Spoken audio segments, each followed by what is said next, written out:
자, 안녕하세요. 반갑습니다. 주식 정리드리는 주정남 6월 24일 해외 시장 확인부터 시작해 보도록 하겠습니다. 자, 일단 경기 침체 우려는 지속되었지만 국채 금리와 국제 유가가 하락하는 모습을 보여주면서 투자 심리가 다소 회복되어 미국 증시가 상승세의 모습을 보여주었습니다.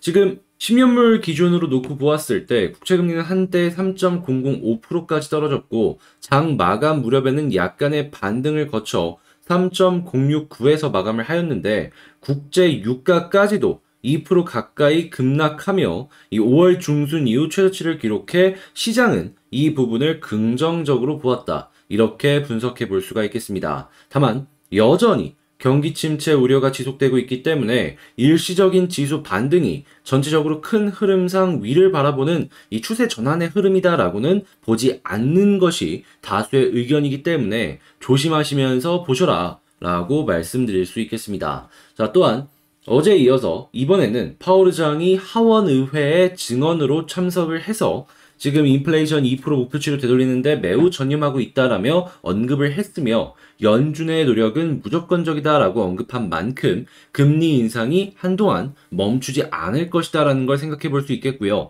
다만 어제와 약간 다른 점이 있다면 하반기 경기 성장세가 꽤 강한 것이다라며 경기 침체가 필연적인 것은 아니다라는 입장을 밝혔습니다. 그러니까 시장이 예상보다 너무나도 안 좋으니까 이를 조금 방어를 시켜줄 만한 멘트를 했다라고도 생각을 해볼 수가 있을 것 같은데, 자, 이게 계속 이어지는 멘트가 되어줄 수 있을지, 자, 우리 다 같이 후속 뉴스들 체크해보면 좋겠고요. 자, 이런 모습이 나왔음에도 불구하고 다음 FOMC, 그 이후에서도 꾸준한 금리 인상에 대한 이야기는 나오는 예정이기 때문에 이 부분 역시도 감안하시면서 살펴보시면 좋겠습니다. 자, 채권은 강세, 달러는 혼조, 금 가격은 하락 마감했습니다. 자, 뉴스를 그러면 한번 보도록 할게요. 파월, 인플레 대항의 전형. 어떻게 보면은 요 뉴스가 이 시장을 반등시키는데 굉장히 큰 역할을 했다라고 볼 수 있을 것 같은데, 자, 아까 말씀드렸다시피 이게 계속 이어질 수 있을지를 보면 좋을 것 같고요. 자, 미국의 주간 실업보험 청구 건수는 22만 9천 명으로 월가 예상보다는 상회하는 모습을 보여주었습니다. 그래도 여전히 숫자로만 놓고 본다면 결코 좋은 수치다라고 이야기할 수는 없기 때문에 요 수치를 지금은 참고만 하되 다음번에 늘어나는지 요걸 집중해서 보시면 좋을 것 같고요. 자, 6월달 S&P 글로벌 마켓 제조업 PMI 예비치가 52.4로 23개월 만에 최저치를 기록했습니다. 그러니까 S&P가 이제 계산을 한 글로벌 제조업이 굉장히 많이 꺾이고 있다라는 걸 알 수가 있는 것인데, 뭐 여기에는 중국의 영향도 있을 것이지만 유럽의 영향도 분명히 클 것이거든요. 하다 보니까 이 미국 역시도 영향을 받을 수밖에 없고 한국 역시 영향을 받을 것이다 라고 생각을 하시면서 그냥 글로벌 자체의 제조업이 많이 꺾여 있는 상황이다 라고 생각을 하시면 좋을 것 같습니다. 자, 그러다 보니 뭐 크레이머 같은 이런 사람들이 약세장이 계속되는 모습 이런 것들을 얘기하고 있는데, 일단 유가가 안정이 되는 모습이 보여지게 된다면 단기 반등도 가능하다라고 이야기하고 있으니까 오늘 같은 모습 약세장이 계속되는 상황이 보여지는 가운데 갑자기 유가 같은 것들이 안정이 되는 모습을 보여주게 된다면 단기 반등을 한번 생각해 보시면 좋을 것 같습니다. 자, 그리고 중국 같은 경우에는 이 봉쇄가 워낙 길어지는 모습을 보여주고 지금도 제한적인 봉쇄가 조금씩 보여지고 있다 보니까 이 경기 성장률이 다시 회복하는 게 굉장히 애로사항을 겪고 있습니다. 하다 보니까 올해 경기 성장 목표를 위해 더 강력한 조치를 취할 것이다라는 시진핑 이 주석의 의견이 있기 때문에 중국 쪽에서 무언가가 만들어질 수 있겠다. 이거 감안하시면서 살펴보시면 좋을 것 같고, 수혜주는 분명히 생깁니다. 이것도 찾아보는 것도 하나의 재미가 될 것이다라고 말씀을 드릴 수가 있겠네요. 자, 그 다음으로는 삼성전자만 내리는 것이 아닌 전 세계 글로벌 반도체 기업 모두 하락하는 모습을 보여주고 있다. 요거 참고하시고 그냥 반도체 자체가 경기 침체 때문에 조금 많이 꺾이고 나중에 다시금 사이클 돌기 전까지 횡보까지 시간이 걸릴 수 있을 것이다라는 것만 감안하시면 될 것 같습니다. 자, 그 다음에 물류창고로 전기세 충전소로 이 마트 기업들의 생존법이다라고 얘기하면서 이 미래 산업에 대해서 굉장히 긍정적인 부분으로 엮이는 모습들을 보여주고 있는데, 잘만 하면은 이러한 부분으로도 이제 매출이 굉장히 많이 발생할 수 있을 것 같거든요. 물론 가장 최악은 이렇게 성장한 사업 부분을 분할해서 상장시키는 건데, 그건 또 나중에 이야기니까 지금 같은 경우에는 이러한 부분들 집중해서 보시면 좋을 것 같습니다. 자, 그 다음에 이제 삼성 베트남 공장 50곳 스마트 팩토리로 전환을 돕겠다라고 이야기했습니다. 당연히 스마트 팩토리로 전환을 하게 된다면 이 스마트 팩토리 관련주들, 특히나 삼성이랑 엮여있는 기업들 같은 경우에는 큰 수혜를 받을 가능성이 높잖아요. 그래서 이 부분 일단 우선순위로 생각을 하시고, 그리고 만약에 이게 전환이 끝나잖아요. 그러면은 어떤 걸 기대를 할 수가 있냐면 스마트 팩토리로 전환이 된 만큼 인건비가 줄어들 수 있습니다.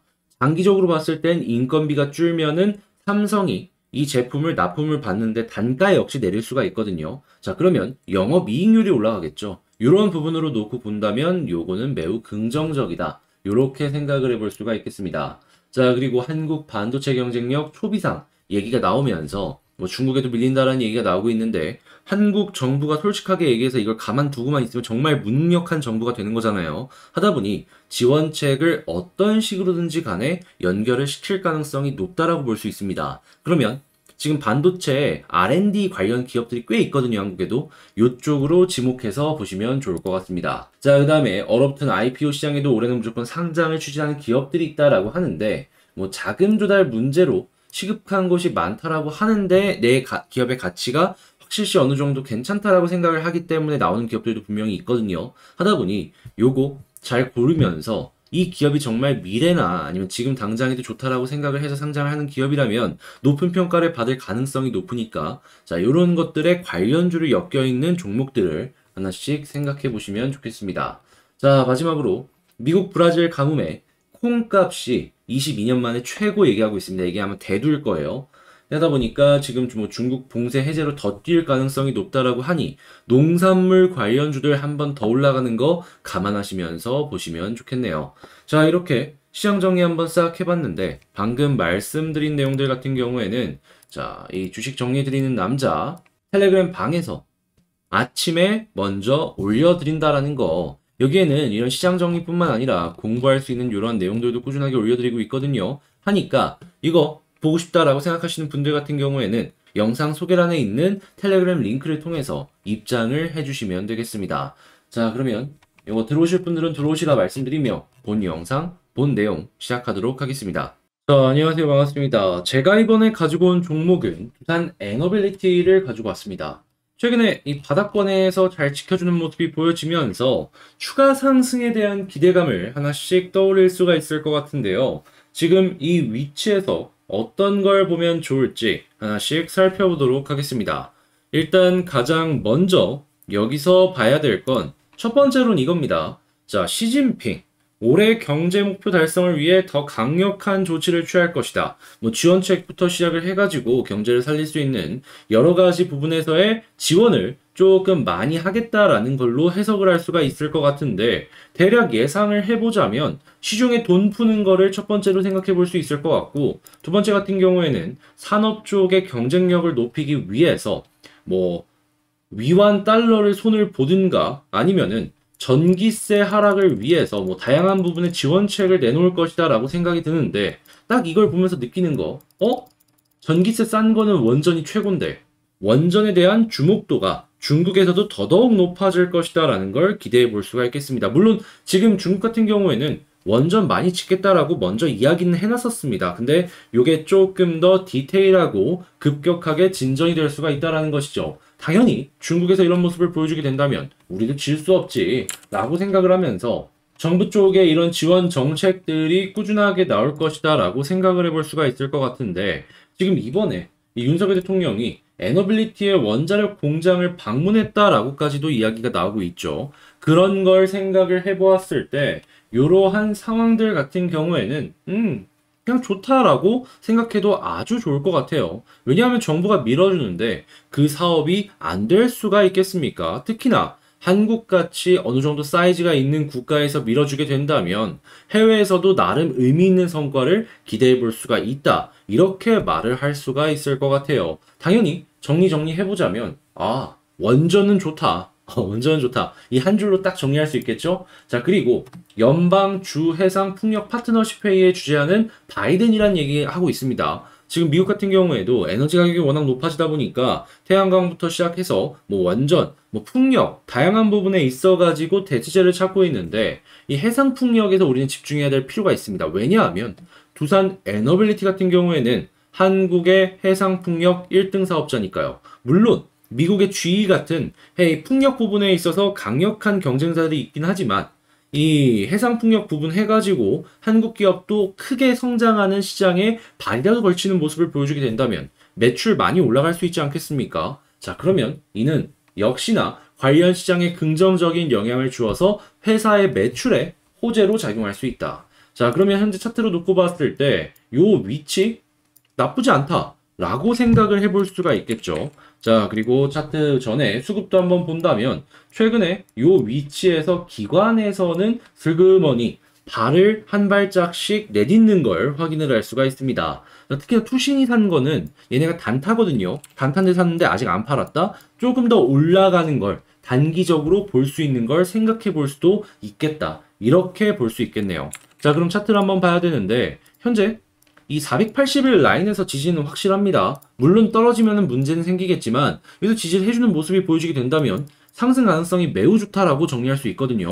자, 그러면 여기서 만약 지지를 해준다면 이렇게 쌍바닥 일단 그려볼 수 있고, 만약에 굳이 이게 쌍바닥이 아니다라고 하더라도 이러한 식으로 역회된 숄더도 그려볼 수 있겠죠. 다만 여기서 조심해야 되는 건 뭐냐 하면 이전 저점 부근에서 이탈만 안 하면 된다라는 겁니다. 자, 그리고 이런 상황 속에서 자, 여기 위쪽 라인들 요거까지도 뚫어주게 된다면 그 이상도 많이 노려볼 수 있겠죠. 자, 그러니까 지금은 큰 흐름으로 놓고 본다면 역회된 숄더 이후의 상승을 1번으로 놓고 보고, 그게 아니라면 이렇게 쌍바닥 이후의 상승을 2번으로 놓고 보면 되시겠다 라고 정리할 수 있겠고, 그리고 단기적인 상승 같은 경우에는 차트를 보면은 11선보다 21선이 더욱더 중요하기 때문에 이 21선을 뚫고 자리 잡았을 때 자, 이런 식으로 후다닥 올라가는 그림을 생각해 보면 좋을 것 같다라고도 말씀을 드릴 수가 있겠습니다. 자, 그러면 정리를 해보자면 현재 호재 계속 쌓이고 있고, 현재 위치에서 21선 돌파하면은 훨씬 더 높은 위치까지도 볼 수 있다라고 볼 수 있겠죠.